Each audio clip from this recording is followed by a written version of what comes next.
So today we got some new news regarding the Granblue fantasy game. More specifically, the new Granblue fantasy game developed by ArcSys called Granblue Fantasy Versus. I'll say this right now, I'm not really the biggest Granblue buff, but I have been playing the game since about March, and I'm pretty decently into the lore of the game.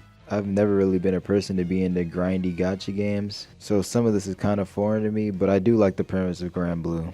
And when I heard that they were making a new game by ArcSys of all people, a fighting game, you could just imagine my excitement for the game. Now the gameplay that we got today is not long by any means, but it does show up a few things that I would like to analyze. But for those that don't know, Granblue Fantasy is a franchise that's based mostly off its mobile game, which is very popular in Japan, and it's kind of popular here in the States, but not as much as in Japan. It's about what you could expect from a fantasy-based game in Japan. And not to mention, it's also thanks to its popularity with collabs from many anime series and even games like Persona 5 and anime like Code Geass. Just to name a few, I really don't know the rest. I know they had some collab with Street Fighter and Attack on Titan or something like that, but I can't really remember the rest of them right now off the top of my head. The franchise is also getting an action RPG sometime later this year, made by Platinum Games, developers that brought us games like Nier Automata and Bayonetta. So obviously the devs over at Granblue and Side Games are doing something right for them to begin being noticed by such, highly regarded video game developers. But anyway, I'm getting ahead of myself. I'm here to talk specifically about Granblue Fantasy Versus. So without further ado, let's get into this analysis of Granblue Versus. So right off the bat, one thing I would like to say is apparently this game is being played by Daigo and Fudo, some very highly regarded fighting game community experts actually.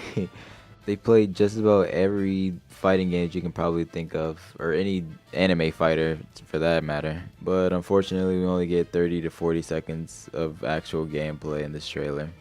But however, I do think that Side Games are going to release the rest of the footage of them playing later on this month, so I'm looking forward to that. So starting off, we just see a couple of cutscenes from what I'm guessing are intros and outros to the beginning of the fight or the end of fights, or just in the story mode in general if this game does have a story mode. But these cutscenes actually do look pretty good in game. You see some of the cast: Charletta, and the protagonist, Catalina, Lilia, and Vrim. Then we get straight to the gameplay. The thing I do want to say about this game is that this HUD looks amazing. We haven't seen this HUD since the inception of this game, actually back in December. Like, this is our first time seeing the HUD, and I gotta say, it looks really good. If you've ever even played Granblue, you can tell that the health bar and the meter, it just looks so Granblue-esque. ArcSys really nailed it on the details on this one. Another thing I want to mention is that everything on the HUD is directed towards the top. Unlike other fighting games where they have the health bar at the top and then the meter at the bottom, Granblue just has both at the top, so everything's at the top, nothing at the bottom, and it looks clean. Alongside the portraits, there are also skills next to the health bar and the meter section. And I believe, I think I remember ArcSys saying that there's not going to be any inputs in this game like how you would do 214 and 236 in regular fighting games. This game will have simple inputs, sort of akin to BlazBlue cross tag battle. I guess that these skills next to the health bar act as your own, kind of like your special moves in a way. Like, instead of doing an input, you'll probably simply press a button to activate one of the skills. Along with that, after you use one of the skills, I see it has a cooldown time, so you can't just keep using the same skill over and over and spamming it. So I kind of like that idea. Like, you'll see Lancelot use one of the skills, and then it'll immediately drain one of the portraits at the top, and gradually fill back up as time progresses. I'm also guessing that skills have their own attributes attached to them, like how when Lancelot activates his ability, it says invincible to the right.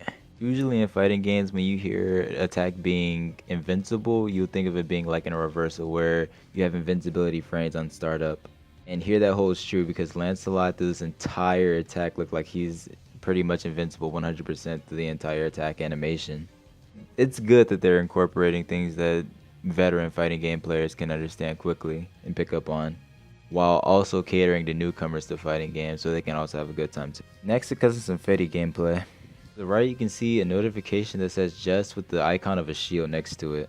I'm guessing that in this game that there might be some kind of parry system where if you block or press a button off an attack at the right time, you might take no damage from it. Now they also did say that there's gonna be